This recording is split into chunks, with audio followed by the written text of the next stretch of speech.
O estado do Piauí vai ter acesso a 50 milhões de dólares, para investir na modernização da sua estrutura de arrecadação. O dinheiro vem através de um empréstimo. Para falar sobre este e outros assuntos, nós estamos recebendo aqui no estúdio do Jornal do Piauí o secretário de Fazenda, Rafael Fonteles, que vai trazer mais informações para nós. Secretário, boa tarde, seja bem-vindo mais uma vez aqui ao Jornal do Piauí, à TV Cidade Verde. Como é que o estado do Piauí teve acesso a esse empréstimo de 50 milhões de dólares? Boa tarde, Joelso, boa tarde aos telespectadores. De fato, destacar aqui que é uma operação de crédito com o Banco Interamericano e com garantia, com aval da União, o que comprova que o Estado do Piauí fez o seu dever de casa, né, de estar adimplente com a União, fora do CALC, né, que é o Serasa, digamos assim, dos entes da federação, e cumprir os limites e condições, inclusive, do rate e da capacidade de pagamento. É como se o governo federal estivesse dizendo, olha, pode emprestar para o Piauí que a gente garante que aqui está tudo certo. É mais ou menos isso. É o primeiro aval da União desse novo governo. Jair Bolsonaro. Exatamente. Então, a gente fica muito satisfeito. E principalmente porque esse recurso, ele é para a modernização da Fazenda, né, e das outras áreas do setor econômico do governo, da equipe econômica, que serão fundamentais para esse enfrentamento do déficit fiscal que nós temos. Tanto na área da receita, que nós já temos evoluído muito bem em termos de arrecadação própria, nos últimos 4 anos, na gestão anterior do governador Wellington Dias, o estado do Piauí foi o que teve o maior crescimento percentual, mas também, que é a prioridade absoluta desse segundo governo, desse novo mandato do governador Wellington Dias, no controle rigoroso da despesa pública. Ajudando a atingir essa meta de economia de mais de 300 milhões de reais por ano no custeio, atacando todas as ineficiências, tudo aquilo que for supérfluo, que for desperdício, para reservar o recurso para aquilo que é importante para a população. Então, esse ajuste rigoroso que o governador já tem anunciado será muito mais possível de ser executado com essa operação de crédito do Profisco, do Banco Interamericano, que a gente assinou na última terça-feira. Então, na prática, esse dinheiro, 50 milhões de dólares, daí perto de 200 milhões de reais, ele vai ser gasto com o que exatamente? Bom, principalmente a área de tecnologia da Secretaria de Fazenda, tanto a parte de malhas fiscais, a parte de sistema de fluxo de processos, né, a parte dos postos fiscais, balanças, scanners, tudo isso está previsto. Né, sistema de controle da dívida ativa, o sistema de processos de pagamentos. Então, uma série de melhorias que vão ajudar o Estado, tanto na área da receita, quanto na área da despesa e também na gestão da própria Secretaria de Fazenda. Mas há também elementos importantes nesse contrato relativos a sistema de pagamentos na SEADPREV, na CGE, na CEPLAN. Então, toda a equipe econômica, né, todas as secretarias envolvidas no controle econômico do governo serão beneficiadas com isso e, principalmente, a palavra de ordem, tecnologia. A maior parte desses recursos em tecnologia nessas áreas. Postos da Fazenda espalhados pelo Estado também serão beneficiados? Também serão modernizados, né, para poder cumprir melhor esse papel fazendário, tão importante também para o equilíbrio fiscal. O senhor acredita que esses 50 milhões de dólares investidos no setor fazendário de fiscalização, sobretudo, eles devem render mais ou menos quanto ao Piauí, numa estimativa aproximada? Não, a gente espera que em apenas 1 ano todo esse investimento já esteja pago, com benefício, porque tudo que a gente vai fazer já vai repercutir ainda nesse ano e no próximo ano e nos anos seguintes. Então, o empréstimo do Profisco, inclusive, ele é bastante, digamos assim, apoiado no âmbito do governo federal, na Secretaria do Tesouro Nacional, exatamente porque ele é um empréstimo, né, que ele paga por si só, porque ele realmente gera um benefício imediato. Ele não gera só uma despesa, né? Exatamente. Além do contrato ser de 30 anos, com taxa baixíssima, porque é um banco internacional e ele tem esse papel, né? E porque é na área fazendária. Então, as medidas que vão ser implantadas, por exemplo, um super sistema de malhas fiscais que é feito, já gera um benefício ao longo de 1, 2 anos, que já paga todo esse investimento de 50 milhões de dólares, que só será pago em 30 anos. Então, por isso que é uma das grandes medidas, né, que a gente considera nesse processo de ajuste fiscal das contas públicas. Outra medida que foi anunciada recentemente foi a de aumentar o desconto, dar um desconto maior para aquelas pessoas que anteciparem pagamentos do IPVA, por exemplo. Desconto que vai variar de 15% a 24%.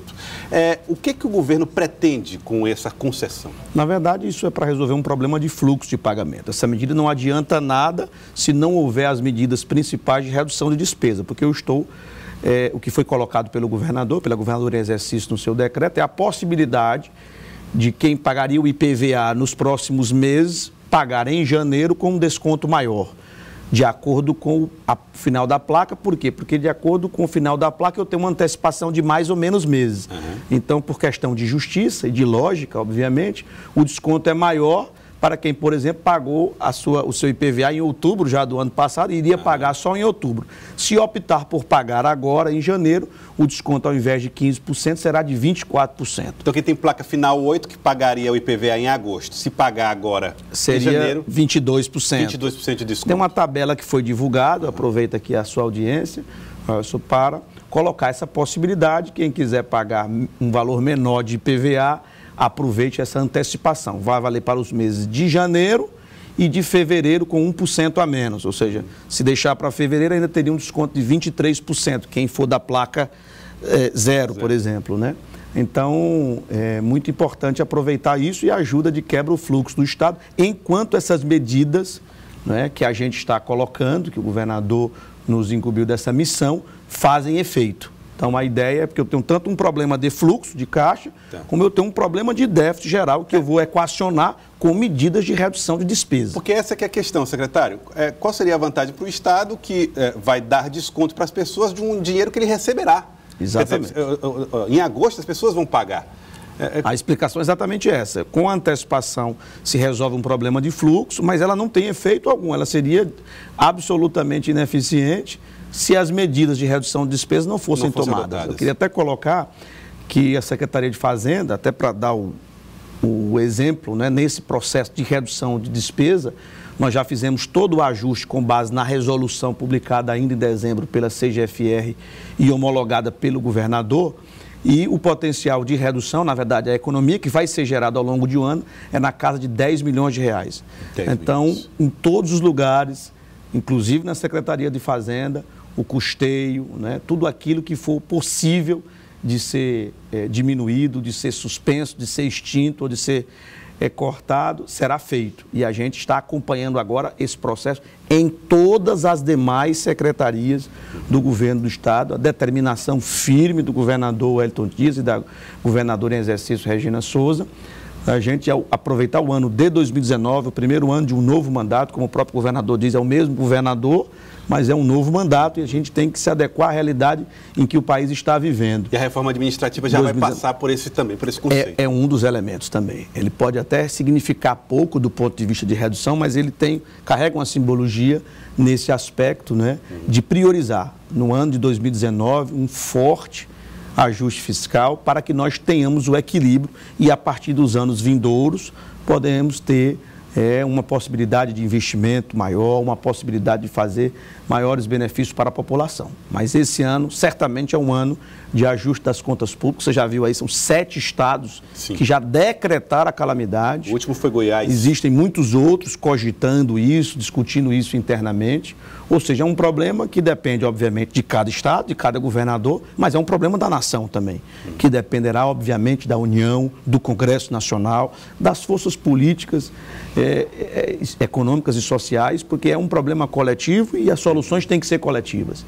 Então, a gente está trabalhando duro para fazer a nossa parte, né? Como, por exemplo, esse empréstimo que a gente citou, né, que demonstra o Estado do Piauí com capacidade de pagamento, fora do calque, com aval da União, o primeiro aval da União do novo governo. Justiça seja feita, a equipe econômica do governo Wellington Dias conseguiu segurar as contas aí até aqui. Houve um refinanciamento, um refis no final do ano passado. Esse refis é disciplinado, né? Você não pode fazer refis sempre, mas o governo já trabalha com a possibilidade de um novo refinanciamento no futuro? Não, como os refis foram feitos com muita frequência, até o efeito dele já está diminuindo. Então não há mais grande benefício em continuar com essa política, que ela é pedagogicamente ruim. Obviamente que no momento de crise se lança a mão disso. Pelo contrário, nós estamos agora olhando com muito mais rigor o lado da despesa pública, da economia ainda que seja de palito em palito, de grão em grão, como a gente costuma colocar, mas é assim que se faz o ajuste pelo lado da despesa pública.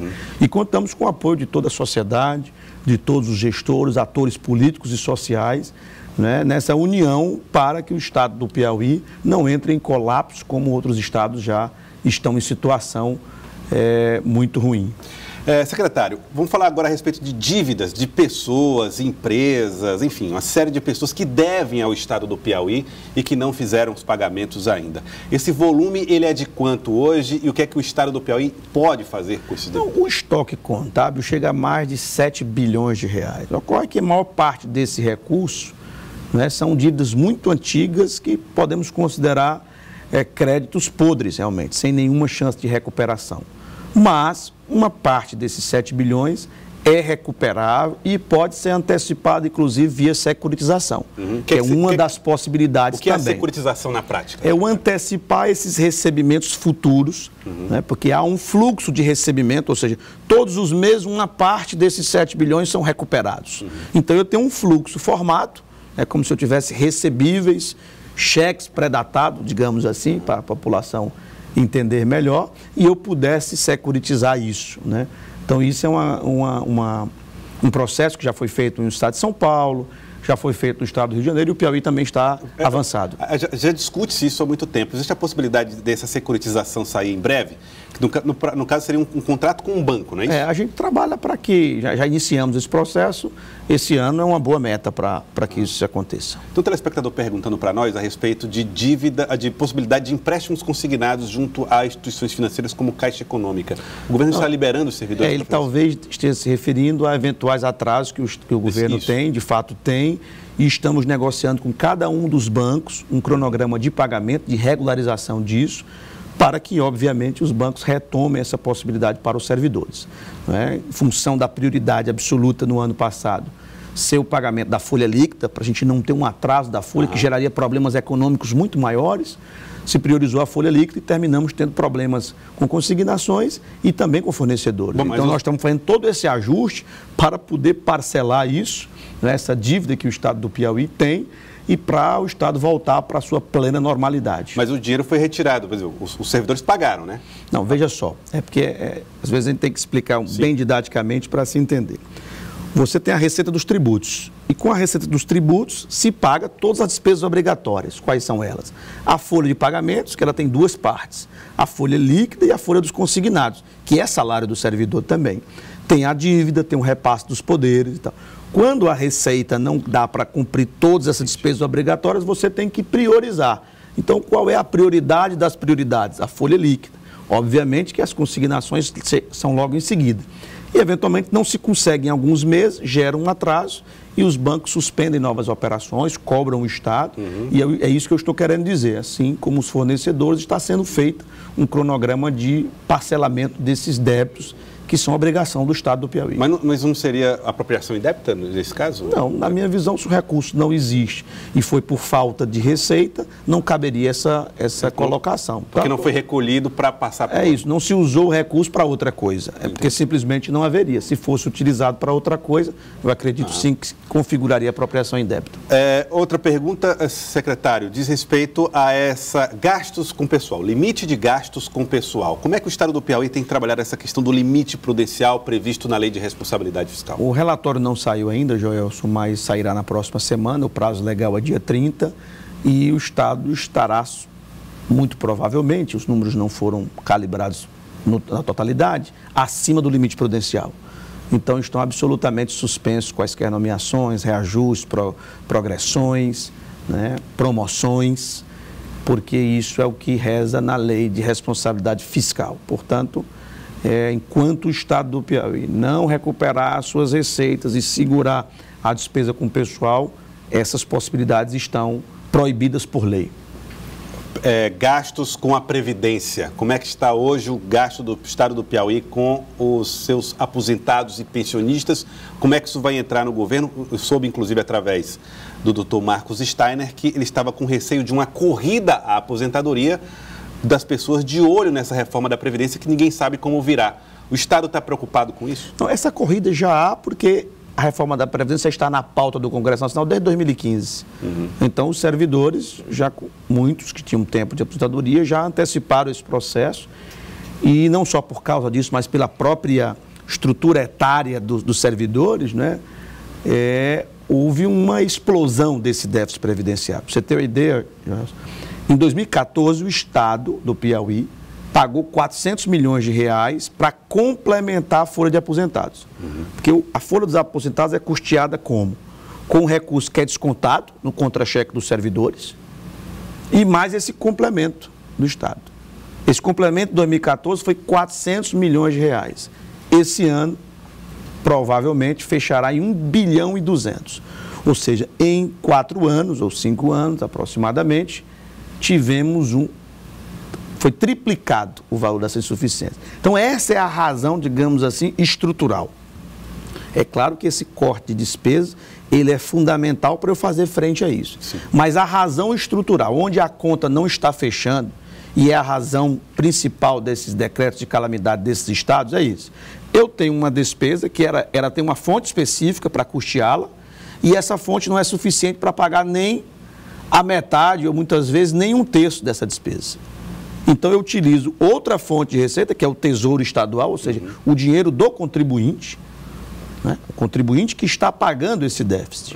Que ia para a educação, que ia para a saúde. Para a educação, para a saúde, ou para a folha de ativos também. Ou para a folha de ativos. De novos funcionários de serviço. Então, há um problema de regras, realmente. Por isso que a reforma da Previdência, na parte do serviço público, dos regimes próprios, é absolutamente necessária. A questão é de que maneira fazê-la. Esse é o debate que está sendo promovido no governo. Certamente vai ser um debate muito intenso, porque nenhum, digamos, segmento da sociedade quer abrir mão de direitos que ou são adquiridos ou que há a perspectiva de adquirir.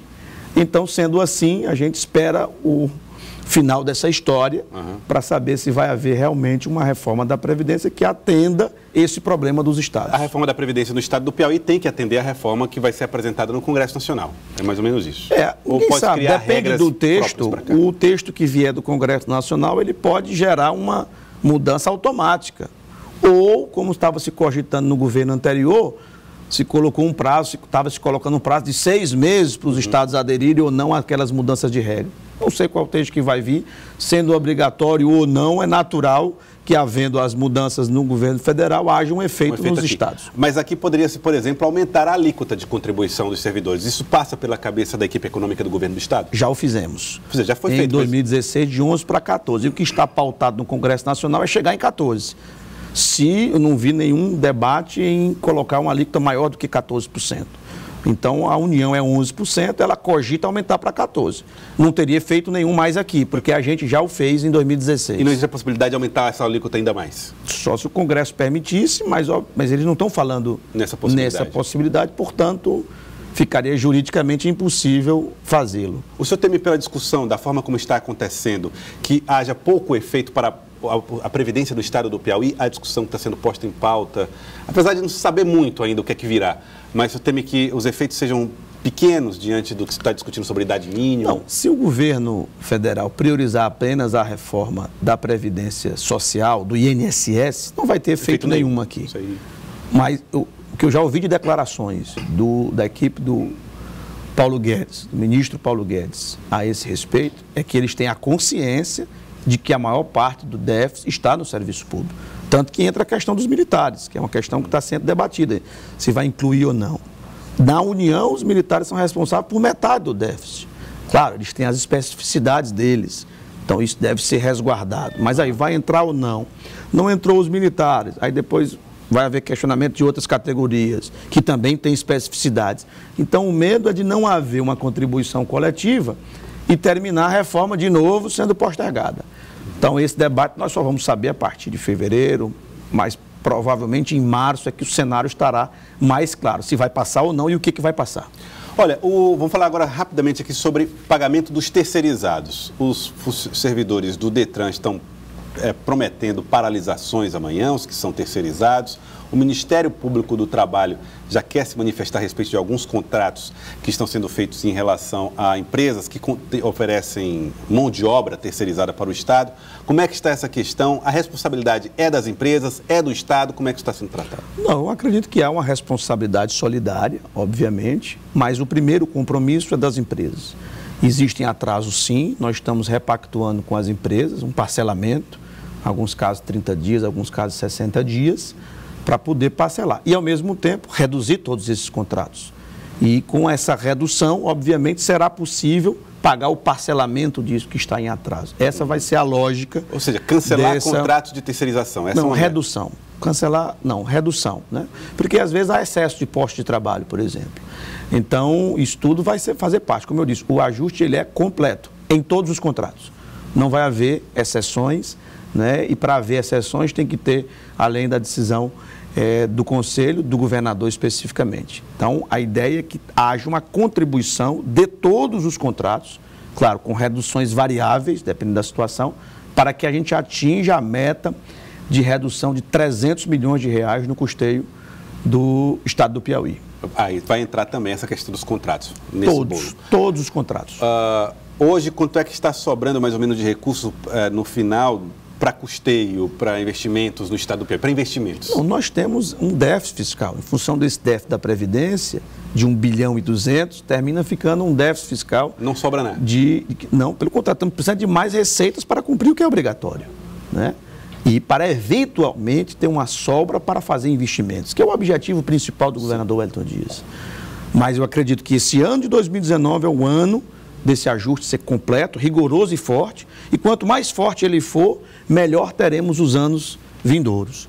Então, é hora da gente focar nisso, estão todos imbuídos, a governadora Regina também em exercício, já fizemos várias reuniões essa semana, as equipes estão se reunindo diariamente sobre cada tema específico, a auditoria da folha, o pente fino que o governador determinou que seja feito, a parte do custeio que envolve empresas terceirizadas, prestadores de serviço, a parte dos contratos de toda a natureza, né? Tudo isso está sendo observado, um trabalho intenso, manhã, tarde, noite e final de semana, para que a gente, já no final de fevereiro, início de março, já anuncie um resultado concreto para a população, através aqui da imprensa, né?